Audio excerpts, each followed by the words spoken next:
Professor Zixathara clicked her mandibles in frustration as she reviewed the expedition budget for the third time. The Galactic Archaeological Survey had allocated precisely enough credits for basic survival necessities on the remote planet Kepler 442b. Nothing more. Her team of graduate students from across the galaxy would have to make do with standard-issue emergency shelters for their month-long dig at the newly discovered ruins. At least the human agreed to work for half the standard rate, she muttered, her compound eyes scanning the roster. Marcus Chen, the lone human in her otherwise diverse team of Zephyrians, Korthak, and Villani students, had volunteered for the expedition despite the meager accommodations. Humans were still relatively new to the galactic community, and most species considered them adequate. Nothing special, really. The expedition began poorly.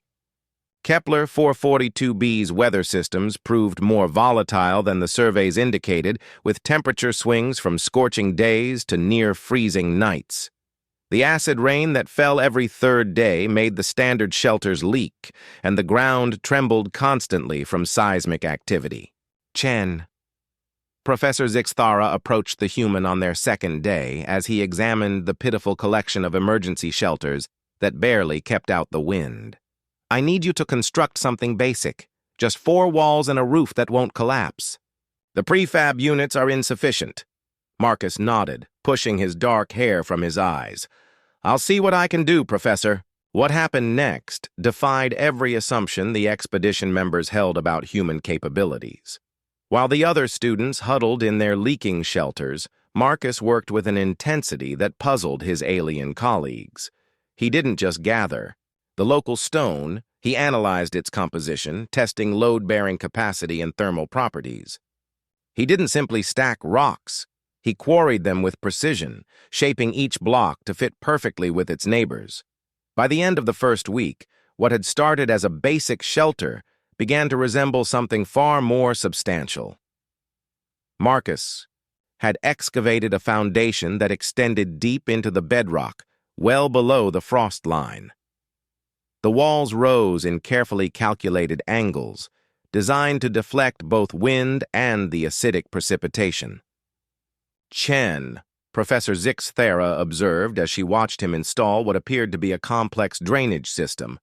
I asked for simple shelter, not a monument.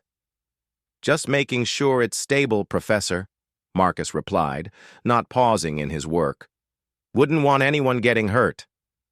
The Zephyrian students, with their delicate wing membranes constantly torn by the harsh winds, began to take notice when Marcus started installing what he casually called climate control. Using salvaged materials from their equipment and ingenious engineering, he had created a geothermal heating system that tapped into the planet's natural thermal vents. But it was the shower that broke everyone's understanding of human adequacy. On day 15, as the other team members struggled with sonic hygiene units that barely functioned in the planet's atmosphere, they heard an impossible sound from Marcus's increasingly impressive structure: running water. Hot running water. Professor, Zixathara's mandibles nearly fell off when Marcus sheepishly invited the team to clean up in his spare bathroom. Not only had the human constructed a fully functional plumbing system using local materials and salvaged components, but he had somehow managed to create water pressure, filtration, and temperature regulation that exceeded the standards of most civilized worlds. How? Was all the professor could manage as she stood in the steamy chamber, watching perfectly heated water cascade from an elegantly crafted showerhead.